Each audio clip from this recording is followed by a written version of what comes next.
Smaller.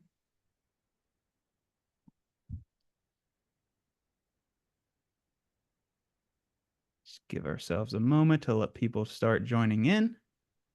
I see people are starting to funnel in. Welcome in, everybody. I hope everybody's having a good start to their day. We have a great presentation prepared for you today. Very excited about this one. Give us a few moments to let people properly connect. I know it's 12 now, but about a minute or two max so that people who are logging in or connecting to the webinar have a chance to see everything. I appreciate everybody's patience, but looking forward to today's presentation with you all. So, yep, just another moment or two.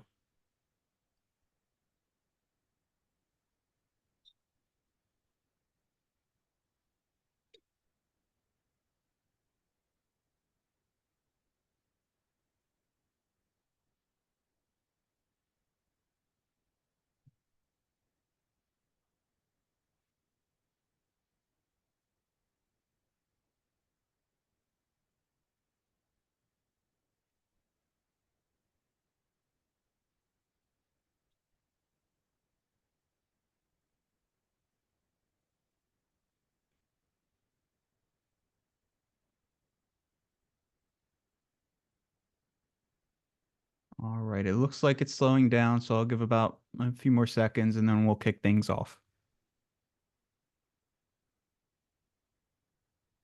All right.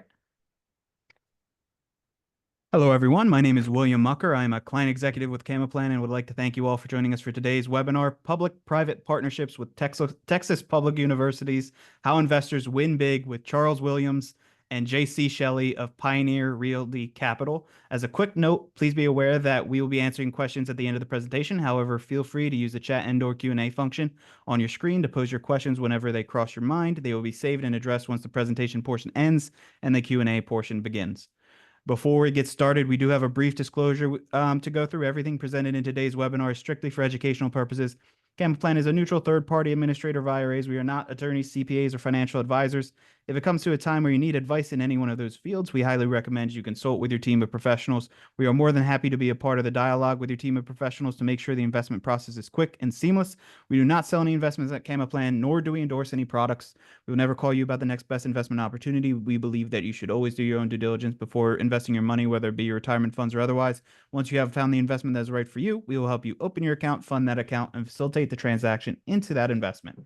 Here is my contact information. If you or anyone who you believe can benefit from the information have any questions about what is discussed in the presentation today and how it applies to self-direction, please do not hesitate to contact me. I'll be more than happy to help. And without further ado, I'll pass the controls over to you guys.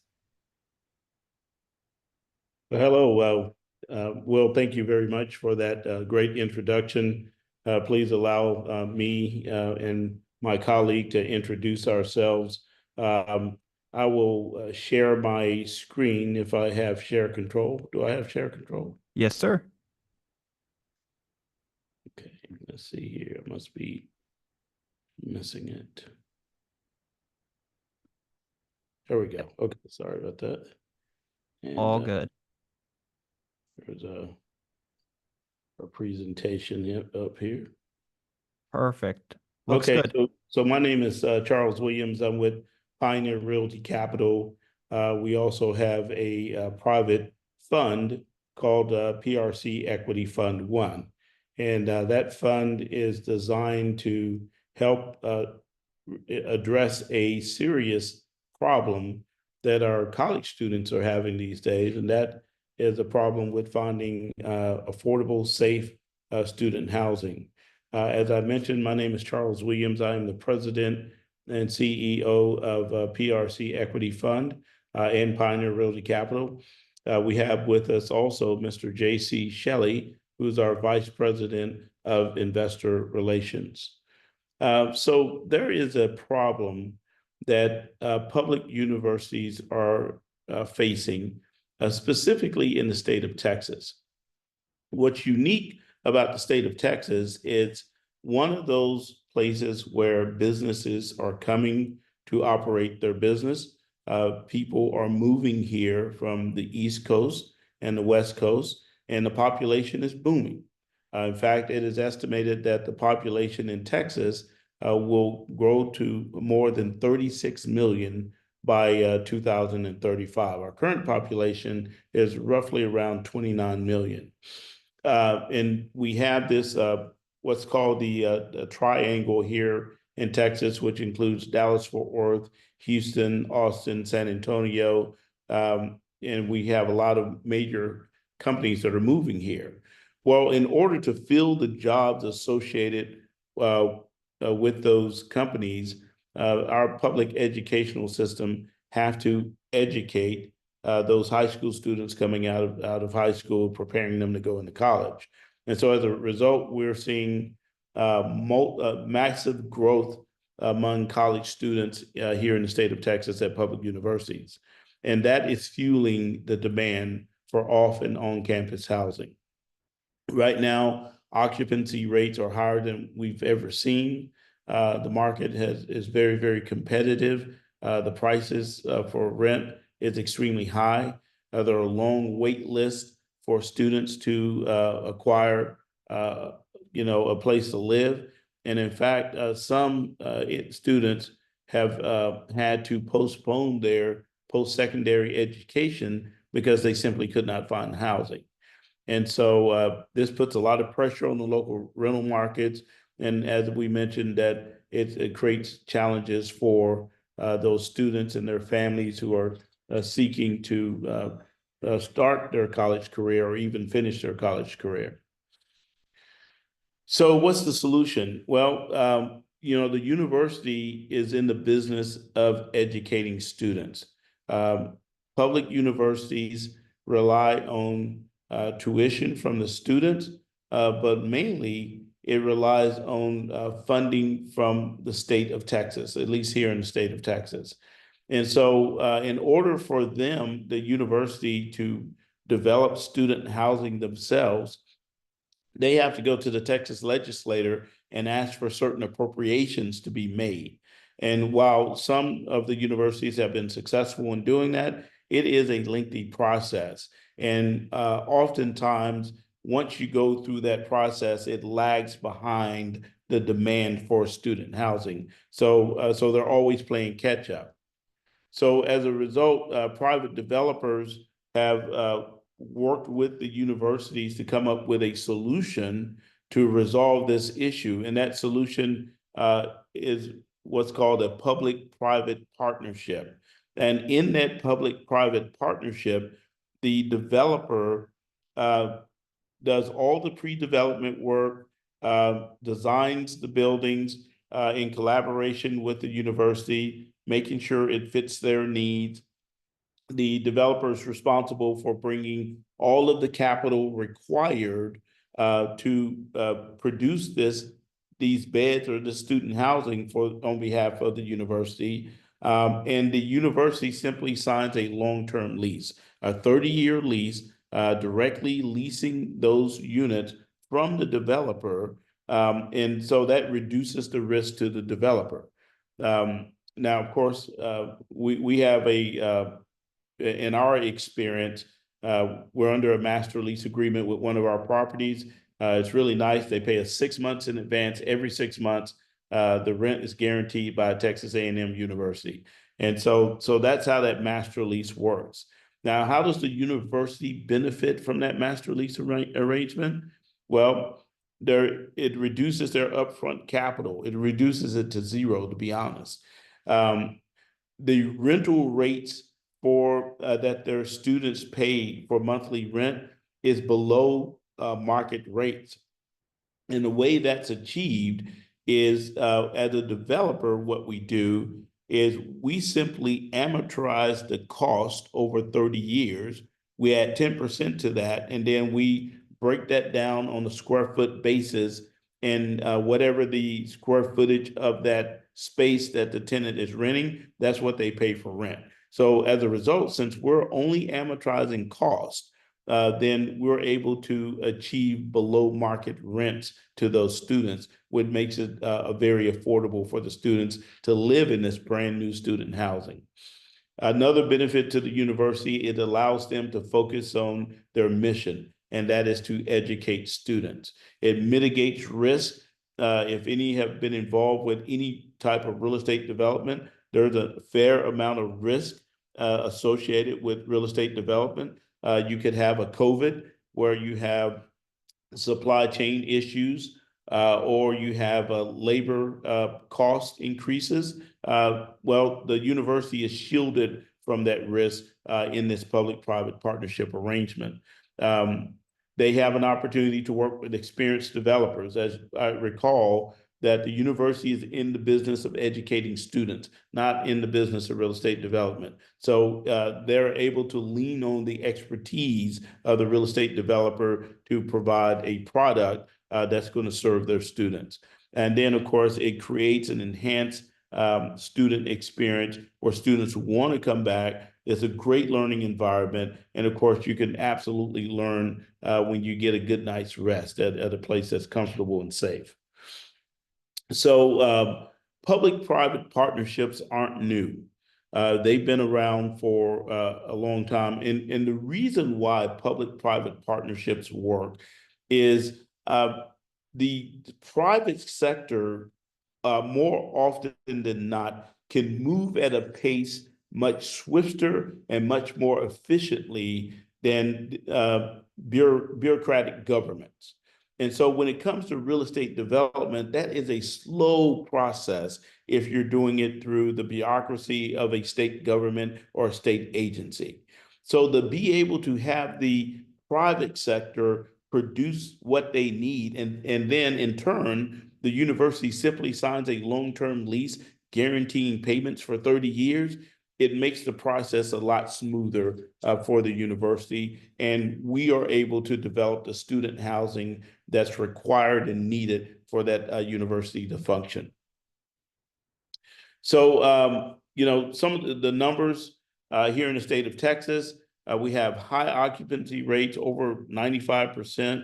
And, what that really means for parents and students who are attending Texas public universities, when you have high occupancy and market rate apartments, what does the landlord tend to do if the occupancy rates are high?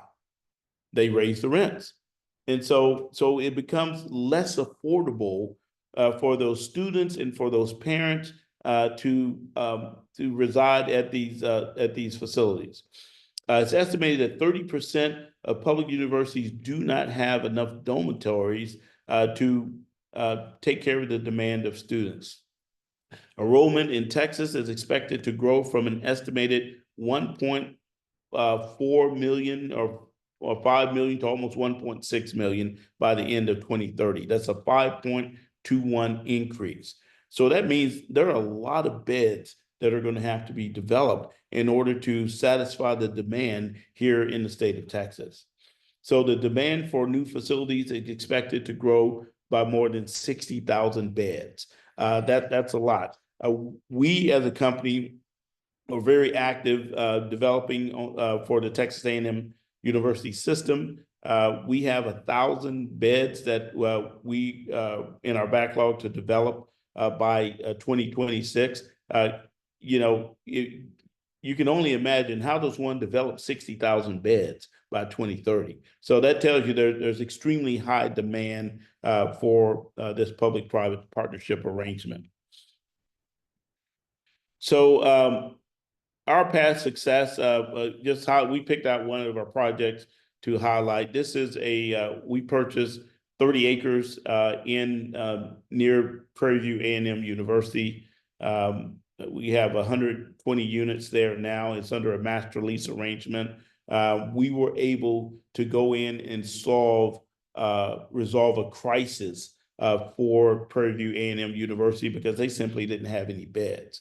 So as a result, we were able to go into that master lease arrangement with them where they guarantee the rent. And as a result, they're able to provide their students with suitable housing. We're also in the process of expanding, building out that 30-acre site. Just to give an idea of what we're seeing in the market, we have our Prairie View Phase 2, where we're doing 150 units. We're in the process of breaking ground. Another 1,000 units in Phase 3, Tarleton State University, 500 units. 200 units for Texas A&M Central, and Texas A&M Corpus, another 500 units. There are 11 universities in the Texas A&M University system. We are focused on just serving Texas A&M University system, but there are 8 public university systems in the state of Texas. So very, very high demand for those university systems. To kind of recap before we go to questions, I'm Charles Williams with Pioneer Realty Capital and the PRC Equity Fund. We have JC Shelley, our partners. Texture Capital is our broker dealer. Our transfer agent is Core Connect, and our escrow agent is Enterprise Bank. With that being said, we thank you very much for your time and allowing us to provide this presentation on public-private partnerships and how this works to the benefit not only of the university, the students and parents, but also to investors who are interested in being a part of the solution, and that is solving the student housing crisis. Thank you very much for your time and your attention. Thank you for the presentation, Charles. So now's a great time for questions. If anybody in the audience has any questions for Charles or JC while we have their time, please use your chat and or Q&A function on the screen, because now's the best time, of course, while we have them live. Did you include contact information just in case anybody watching this recording or who may not want to ask their question live can ask you questions offline if they need to?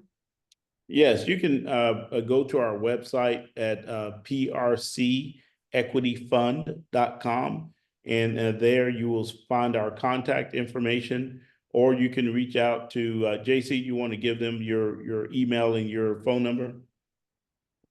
Perfect. Thank you. And while you're doing that, we did have a question come in from Christine. She asks, do you have a minimum investment amount? Our minimum investment amount is $5,000. This is a publicly traded fund, so you're not required to be an accredited investor to invest in this fund, and there is a trading platform so that at any point, if you wish to sell your securities, you can sell it on the trading platform.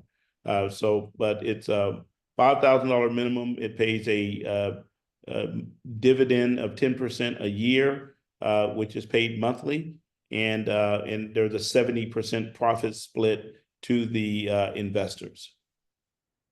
Perfect. Thank you for the question and thank you for the answer. I see that JC put the contact information in the chat. I appreciate that as well. So if anybody watching the recording or who doesn't want to ask their questions live and wants to take the questions offline, there's the contact information to use.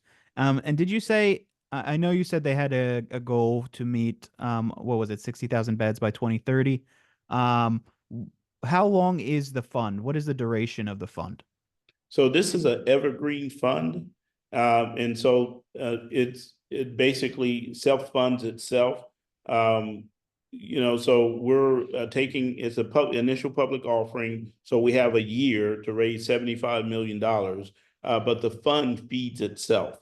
And to give you a quick, I guess, model of how that works. So the money from the fund pays for all the pre-development expenses to get us to a master lease agreement.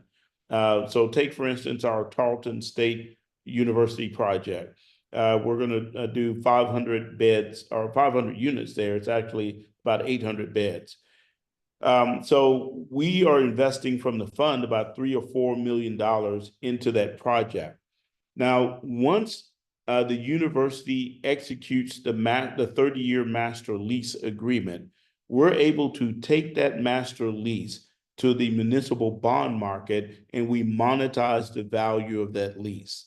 And so because of the cash flow stream associated with that lease, we're able to generate about $150 million in cash proceeds from that executed lease. Now, what that does, we take that money and we return money to the fund. The $3 million we invested, we return it, and we return it at a 2x multiple. So the fund puts 3 million in, it gets 6 million out of that $150 million proceeds. Well, that extra $3 million is profit to the fund. Then we take the remainder of that 150 million and we build the project. We complete it and get it stabilized, and it's occupied by the university. And then whatever amount of money is left from the $150 million in proceeds is also returned to the fund in the way of profits. So again, that's how the fund is generating profits. And so at the end of the year, each year, the profits are distributed out to the investors. So there's a 10% dividend that's paid, annualized dividend, and it's paid on a monthly basis. And then in addition to that, annually, those investors are going to share in the 70% profit split. But you see how the fund does, all it's doing is paying pre-development costs up until the point we sign a master lease and close a municipal bond transaction. Perfect. Thank you for that. I'm not sure if you were answering the next question, but it seems pretty well aligned to what you were just going over. I'm not sure if you can add anything that might hit this question even more. But Jeff asks, I am a real estate developer. Can you go over the math on the profit made, say per 1 million of developed dollars, meaning what would be the cash on cash return for investors? You did go over a lot of logistics there. I'm not sure if you could add anything to that or if you think you covered it already. Yeah. So the the fund is an investor in the project. So the fund is receiving a 2x return from the project. Okay. Now, investors in the fund are receiving 10%, 10% dividend from the fund, plus whatever profit the fund earns in its investment activities in these individual projects. Whatever profit that the fund earns is 70% of that profit is distributed to the investors. So what this in our projection based on the projects that we have in our pipeline, we are the cash on cash return should equal about 80% or more. So 1.8 multiple to the investor over on an annual basis. Okay, so that's what we're targeting right now. Perfect. Thank you for the answer. Thank you for the question, Jeff. And I know you're just going over it, but just a real quick summary. Christine wants to know what the timeline for the investment is. You said it was an evergreen fund, so it kind of feeds into itself. Right. So yeah, and because it's a public fund and you can sell the security, you can exit the fund at your investment at any time by posting your securities on our broker dealers platform and selling those securities.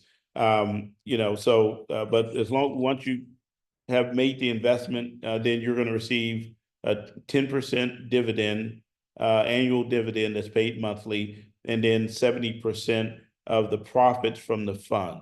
Now, in terms of how long are we accepting investments into the fund, because this is a Regulation A public offering, we have 1 year to raise the $75 million.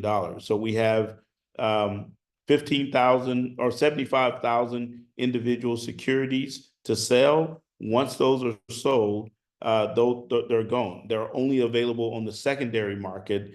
And of course, based on the performance of the fund, the price for those securities we expect will be significantly higher than what you pay for them now. Perfect. Thanks for the elaboration on that. Are there any other questions while we have Charles and JC with us? I'll leave another few moments. Here's another question that just came in. How is risk mitigated for the investor, Charles? Yeah. So the primary risk mitigation for the fund is to make sure that we're not investing money from the fund into a project that does not have a commitment from a credit-worthy Texas public university. Now, we are focused on Texas A&M University Systems because that's who we have a relationship with, and we're already in master lease agreements with them. They are a $7.8 billion credit. They are investment grade credit. When they sign a document, we can take that document to the municipal bond market and monetize it. So we won't start investing in a project until we have at least an LOI from that public university that says that they intend to move forward with that project. And if for whatever reason they fail to move forward with the project, then the fund would be reimbursed for any expenses, any pre-development expenses that's been expended in the process of getting the deal ready for a 30-year master lease. So that's the primary way we mitigate risk. We make sure that the university is fully behind the project, and then that they're committed to signing the 30-year master lease. And then once they sign that master lease, that's like writing a check. Because you can monetize the value of that lease, and we're able to do that immediately upon, within 90 days of getting the master lease signed. We're able to take that to the bond market to monetize that. Perfect. That was a great question. Thank you for that, and another great answer. We have two more questions that came in. The first one, and you went over this to an extent, and correct me if I'm missing anything, or if you want to go deeper into it, please do. Robert asked, what is the timeline for dividend payouts to begin and profits to be paid out? I know you said it was a 10% annualized return paid monthly. Is there anything that I'm missing that you want to go into more depth about? Yeah, so this is an initial public offering. We do have a threshold. That's a very good question, by the way, Robert. There is a minimum investment threshold for the fund we have to meet before we start paying out dividends. But part of this, if you go to our website, look at the sources and uses for the proceeds going into the fund, part of those proceeds go into fund a dividend reserve account. And so we, by our documents that we filed with the Securities and Exchange Commission, are required to maintain a dividend account that's 10% of the value of the fund. So anytime we collect money, the first thing we do is make sure that dividend account is fully funded, and therefore we're able to pay dividends on a regular and consistent basis. But as soon as we meet the minimum investment threshold of the fund, then the following month we're able to pay those dividends. And if an investor has invested and prior to, let's say 2 or 3 months prior to us meeting the threshold, then his dividend would have been collected in arrears or would be paid in arrears, so that we catch you up the moment we start paying dividends. But we expect to immediately start paying dividends here within the next 90 days. Perfect. Thank you for that. I definitely did miss something from that, so thank you for that. Thank you for the question, Robert. Another question comes in from Gary. He wants to confirm that if he got it right, that the investor sees a 1.8 multiple per year. Well, that's our target. So if you think about how the math works, and focus on the fact that as an investor, you're not investing in the fund, in the project. The fund is investing in the project. And the fund receives a 2x multiple on its investment in the project. And it receives, from the time the fund makes an investment in the project, within 6 to 9 months, it's receiving its original principal back and the 2x multiple, 100% of its money. So if the fund invests $2 million into a project, then within 6 months, it's going to get $4 million. Now, that $4 million goes to make sure that our dividend account is fully funded. We have to maintain that 10% of the value of the fund. Then there are operating expenses associated with the fund. Okay, so it goes to pay that. And then 70% of whatever is left, which we call profit, 70% of that is distributed out to the investor.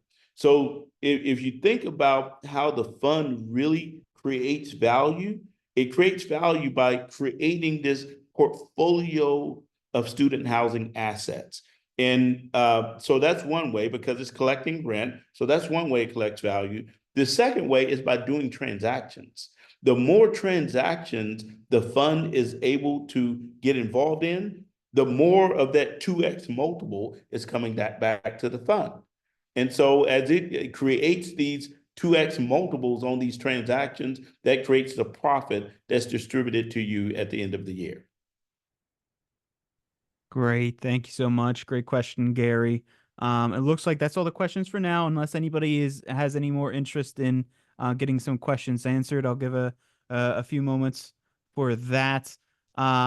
We do have the contact information just in case, again, if people who are watching the recording don't see it. JC can be reached at jshelley@pioneerrealtycapital.com, and Charles can be reached at cwilliams@pioneerrealtycapital.com as well. Another question, is this a question? The fund will invest in various projects. It's a fund for multiple projects. Is that correct? That is correct. So right now we have 5 projects in our pipeline. You know, within the next 5 years, the fund will have a portfolio of over $1 billion of assets. Sorry, I'm not And sure if it so was just on my end, but it sounded like you cut out a little bit there. such a good opportunity for us. Mr. Charles, you cut out for a little bit. Yeah, it looks like my connection's unstable. Okay, it might. Can you guys hear me now? You're still a little bit Yeah. spotty at the moment. So we are in target the 11 university. Oh, okay. Yeah. Well, Let's see, JC, do we want to give him a few seconds to see if he can reconnect? Yeah, we can give him a few seconds, and I'll kind of sort of pick up where he left off. But yes, Gary, the fund does invest in various projects. As Charles was alluding to before we lost him, we have right now 5 projects that we're targeting and working very closely with the Texas A&M University system to accommodate. And while the Texas A&M system is our primary target, as Charles indicated earlier in the webinar, there are multiple public university systems in the state of Texas, and we're working to be able to develop for those university systems as well. But right now, our primary focus is the Texas A&M system. Perfect. Thanks for that answer, JC. We do have another question that came in if you'd like to answer it.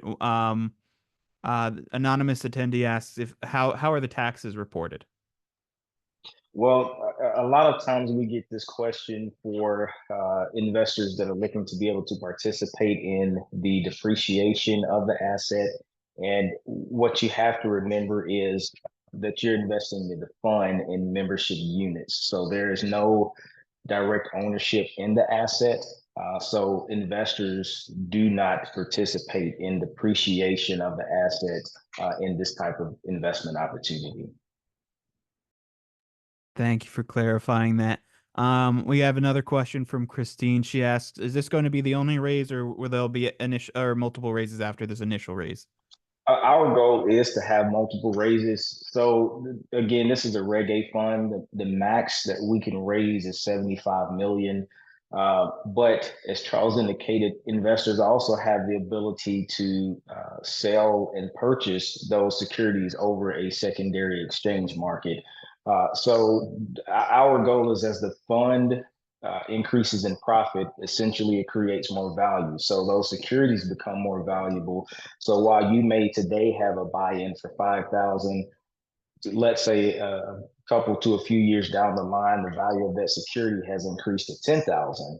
You're able to sell that security over a secondary exchange and able to benefit from that as well. But our goal is to have multiple raises. This is an evergreen fund, so depending on how quickly we get this Reg A fund completely funded will determine if we go on to have a PRC Equity Fund 2 and or 3 and so on. But right now we just have this one, and we do have some Reg D offerings that are available for investors that are accredited, but this is the only Reg A fund that we have at the moment.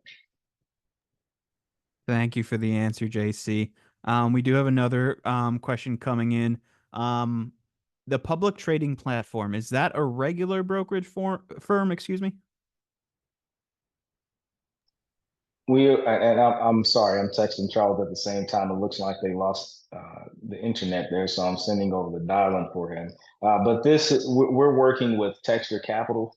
If you didn't catch the slide previously, Texture Capital is our broker dealer, and they have their exchange market that we're able to process those exchanges over. So if you see in the chat, I've included our website, prcequityfund.com. You can visit our website, and toward the bottom of the page, you'll see that Texture Capital is our broker dealer, and we work through Texture Capital to facilitate the exchanges of those securities. Thank you for that, and thanks for multitasking while you're trying to help Charles get back to us. We do have another question to keep the multitasking going. Are there any restrictions for investors using a self-directed Roth to fund? No, there is not, and I think that would be a great question for you to chime in on as well, Will. With you all being custodians, you have the true self-directed IRA product that investors can take advantage of and invest in alternative investments. But no, there are no restrictions for investors using self-directed Roth IRAs. Perfect. We actually welcome those investments, and we really tailored this investment to fit those types of investors. And I'm sure you know this, Will, but the last I looked at it, there's about $37.8 trillion that is in retirement funds. And what we've learned in the most recent years, a lot of investors don't know that they can utilize retirement dollars to invest in not just real estate, but alternative investments. And the way that you do that is utilizing true self-directed IRAs. And that's where the Camel Plan custodian type companies come in that we try to work closely with to allow those investors to take advantage of. Absolutely.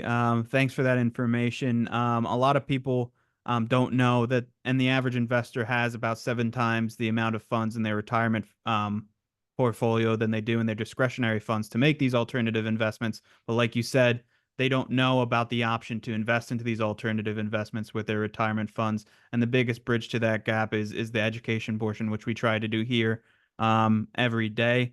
And I think it's about 5% of the country actually knows about the tool and utilizes self-directed IRAs. So I think we've made a good effort to increase that number here. But yes, we are able to facilitate transactions into these alternative investments for your IRAs. If you want to get on a conference call with me, JC and or Charles at any point and talk about the logistics, we're happy to do that as well. And bring in your tax professionals or your attorneys if you'd like to have them in the call as well. We'd love to have that too. But we would be able to help you. Yes. It looks like we have Charles back. I think your mic is still connecting. It looks like you muted Mr. Charles, and I did send over the dial-in if the mic is not working on your end. Right. Let's see if we have any more questions coming in while we have Charles. Okay, can you guys hear me now? Yep, sounds good. Yes, we can hear you well. Welcome back. Okay, I think you guys can hear me, but my let me get on the right speaker. There we go. Can I hear you? Okay, perfect. Yeah. So sorry about that, guys. Our internet went out here at the office. So oh no, perfect timing. Mhm.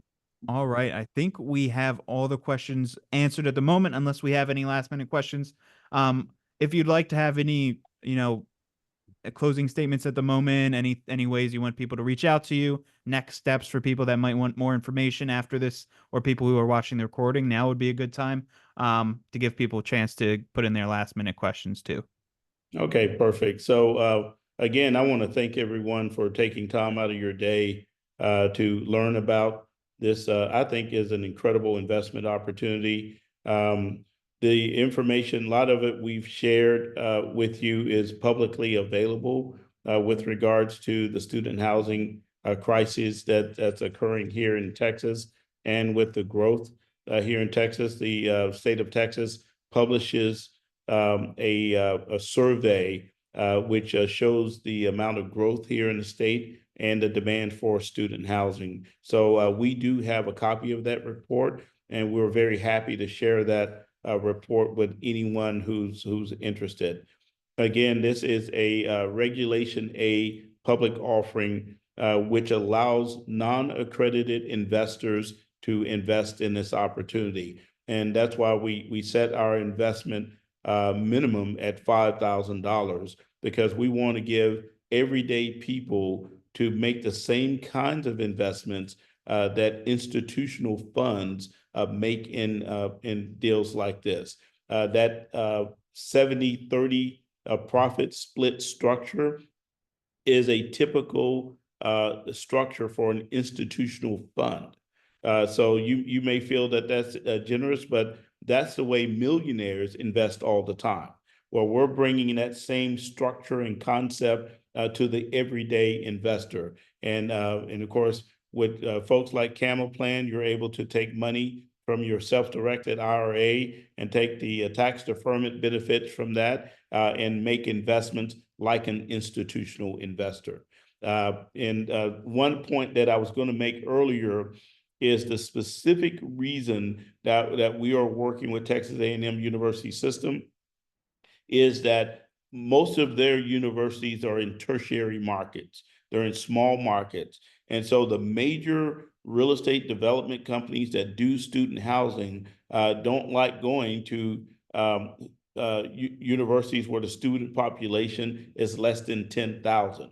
So the demand for these universities is really, it's unbelievable. And that makes it easier for us to work with Texas A&M and universities like them to solve their issue, because there's not a lot of developers seeking to develop in those markets. But again, allow me to thank you and thank Camel Plan. And if you haven't set up your self-directed IRA with Camel Plan, I want to encourage you to think about that seriously. They are excellent as an administrator of your funds. And we want to thank them for hosting this webinar. And I think you'll do good by making sure that you talk to them about handling your custodial account. Thank you. Thank you. Thank you very much for that, Charles. We did have a number of questions come in while you were talking. If you're okay with answering some few last questions. Absolutely. Thank you. First one is pretty quick. Are you willing to share the slides with us after the presentation? Sure, absolutely. And there's a really nice video on our website at prcequityfund.com. And so some of the slides that you've seen are also incorporated in that video, but we're absolutely happy to do that. Thank you. And then another question that was asked from Robert. He wants to know a little bit about more about your professional backgrounds and your track record to date. Yeah. So I have been in business as an owner, investor, executive for 30 years. My career started out in the field of engineering. I earned an engineering degree. I worked for a major corporate, well, I'll just say the name, Johnson Controls, for about 7 years. And then I owned a temperature controls engineering firm for a few years. Then I decided that I'd like an opportunity to make some real money. So I went back to school and earned a master's degree in accounting and finance. And from there, I started a company called Pioneer Services, which we focused on advising businesses on how to set up capital structures and make capital easier to come by for those companies. From there, we got into commercial real estate lending as a correspondent lender. And what that means is that institutional groups, insurance companies, private institutional funds would pay us to lend out their money. And then over time, since we were focused mostly on real estate, we changed the name from Pioneer Services to Pioneer Realty Capital in 2012. And then in 2015, we started making direct loans. We had earned enough money. We had created some funds, private placement funds, and we started lending money out. And once you start lending money out, sometimes people don't pay you back. So we ended up with some real estate, some land, and we decided that we would try the real estate development business. And as a result of that, we over time ended up with the relationship with Texas A&M University System, and we're happy to be in that relationship where we're developing student housing for them now. So hopefully that's a quick overview of our history. JC comes out of the banking world. Yeah, and so he's had a lot of experience in banking, working with clients. And of course, all this information is on our website, our background and resumes and so forth. Our staff, our team includes our corporate staff, which is about 14 people, and our field staff, which those are our property managers and maintenance people and folks that work at the property. We self-manage all of our properties for now. We have looked at maybe doing third-party management in the future, but right now we're self-managing the assets that we own. Perfect. Thanks for that. And JC, would you want to give us some of your background too? Sure. As Charles mentioned, I've been in the banking industry and actually worked in hospitality as well. So I have a lot of experience working with clients, high net worth clients, and helping facilitate transactions such as these. But I'm glad to be a part of Pioneer Realty Capital, excited about the things that we're doing in Texas, and grateful to be on this webinar with Camaplan and your clients. And as Charles mentioned, we do thank you for allowing us to take a little bit of your time today and just explain the benefits of a public-private partnership, initial public offerings, and utilizing those tools as we develop student housing for these public universities. So Will, thank you so much. Even Charles, thank you. And to those that are attending, thank you so much for your time this afternoon. Absolutely. Thank you for that information. We have two more questions, and then we also have two questions that were answered when you were taken away from us for a little bit, that JC kindly answered. But if you could add some more clarification to them, that might be a good thing as well. So for the two outstanding questions we have in the audience, one is to clarify, you are raising $75 million over the next 12 months. Do you anticipate this fund filling by year, or will it still be available Q1 or Q2? So we hope that we fill the fund in 90 days. So part of the Regulation A public offering process is the Securities and Exchange Commission allows you to do go through a test the waters period. So we had a 6-month test the waters period where we could market the offering and give individuals an opportunity to join a wait list. And in doing that, we acquired 266 individual investors that was on our wait list that we're currently onboarding right now. So in addition to that, we have partnerships with folks like Camaplan, where you're able to make this investment opportunity available to its members. But there are other similar groups that have memberships of those individuals who have individual retirement accounts. So when we add up all of those membership groups that we are, presenting this opportunity to, that's about 50,000 folks that this is being presented to. So the average investment on our wait list where individuals have committed is about $30,000. Now, of course, the minimum is 5,000, but what we're seeing folks investing in this opportunity is around $30,000. So if you do the math, if on average folks are investing $30,000 and we're raising 75 million, that tells us that about 2,500 individual investors, if they invested with that average amount, then this investment will be full. So now the government gives us until a year to raise the 75 million, but I would be extremely shocked if this investment opportunity as a public offering is still available. Now, remember that you can always purchase these securities, either on the initial public offering or if we sell all these securities, you'll be able to buy it on a secondary exchange. And if you go to our website and you register, you'll be given access to the secondary exchange. So the way that works, if an existing investor wants to sell their securities, they can post it on the secondary exchange, and then you're able to buy it. They're probably going to want a profit on it, so it'll be more expensive, but you can own it at that point. It's probably a better deal to own the security in the initial public offering stage. I think that's where you're going to get the most value out of it. And Mr. Charles, I think that was a great segue into one of the questions that was asked when we lost you, but it was the public trading platform. Is it a regular brokerage firm? Yeah, it is a FINRA registered brokerage firm, Texture Capital. That has its own private trading platform. So now keep in mind, this is a fully registered, fully qualified security through FINRA and the Securities and Exchange Commission.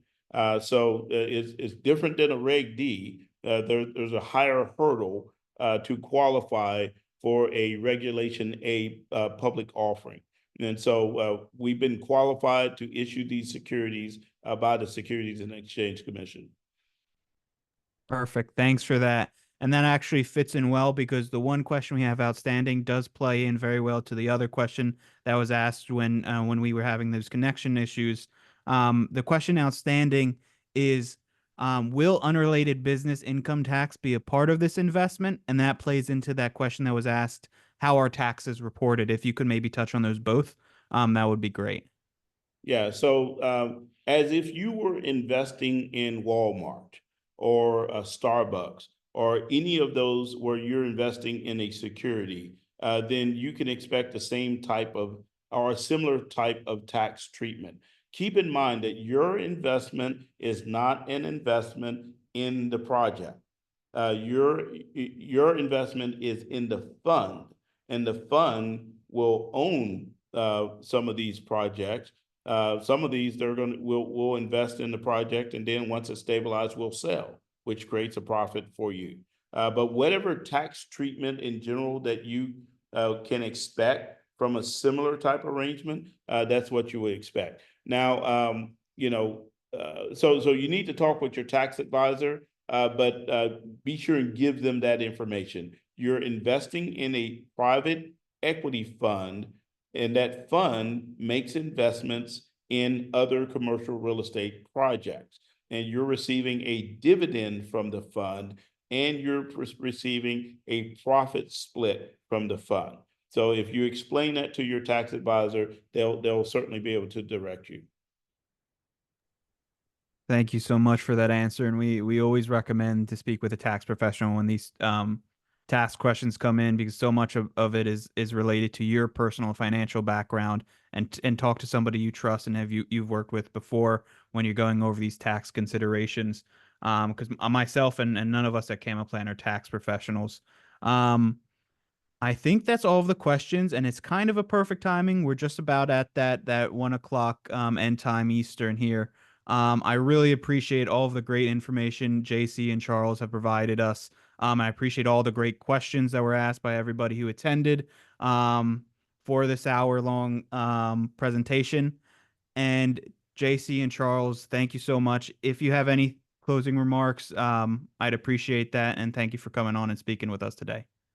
And again, I just want to encourage individuals to take advantage of the individual IRA arrangement, work with a trusted custodian like Camaplan.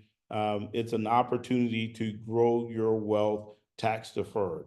And so, or in the case if on the Roth IRA, you're able to, grow your wealth without any tax obligations because you're not taxed on your gains, which I think is absolutely incredible. And the fact that Camaplan has partnered with us to make available to you, the individual investor, the type of investment that institutional organizations invest in, I think that's amazing. And so you're going to see more of these Regulation A's come available. It was created during the Obama administration in 2012. It took Congress 5 years to come up with the rules and regulations so that this Regulation A could be properly administered and made available to small businesses. But it is an absolute game changer for small businesses and for investors who want to invest like institutions. So definitely educate yourself on a Regulation A offering, what it is, how it works. You're going to see a lot of these in the future, but it's an absolute wonderful way to grow your retirement, grow your investment, to grow your net worth. Thank you so much. One last thank you to Charles and JC spending their time, taking their time out of their day to present to us this great information. Thank you for anybody who attended live.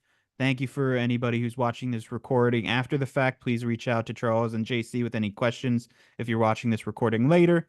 And I hope you and everyone have a great rest of your day. All right. Thank you. Awesome. Thank you, Will. Thank you. Take care. Bye. You too. Bye.